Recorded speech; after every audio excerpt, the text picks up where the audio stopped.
The first custom is this very simple red swan inspired by the 1920s era. While the design itself is very simple, this was actually very hard to paint. Painting with shades of red can be difficult and requires a lot of layers.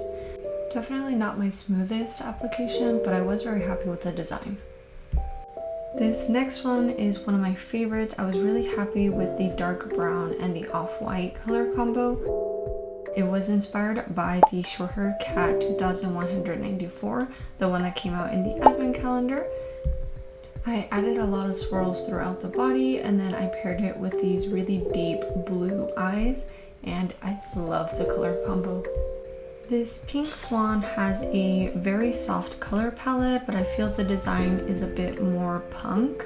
The design was inspired by biomechanical tattoos, and so I thought pairing it with a soft color palette would look really nicely, and I am very happy with how this one turned out. I also ended up sculpting a lilac bow and matched it with the eyes.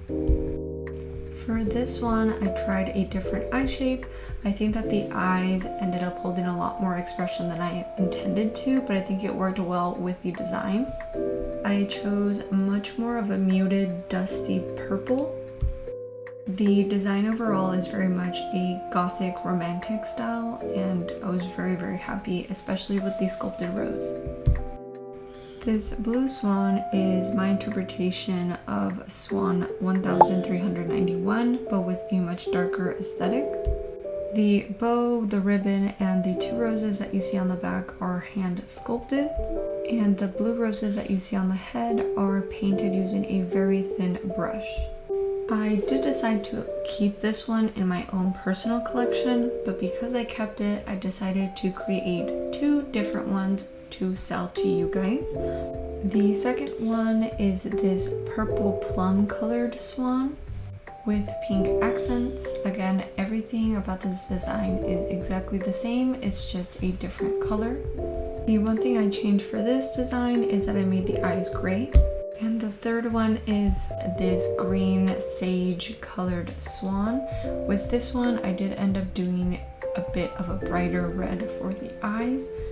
To blend the gradients for this custom was a bit difficult because the green is very light and the dark color is very dark, so having to blend it without having a harsh line was a little bit difficult. This last one is inspired by the green variant of the LPS Pet Loving Playhouse. It is definitely not my typical color palette, but I have a lot of you guys requesting brighter, softer colors, so this one was geared towards you guys. I was very happy of how I made all these colors work together, and I think the softness of the beak and the feet really balance out the design.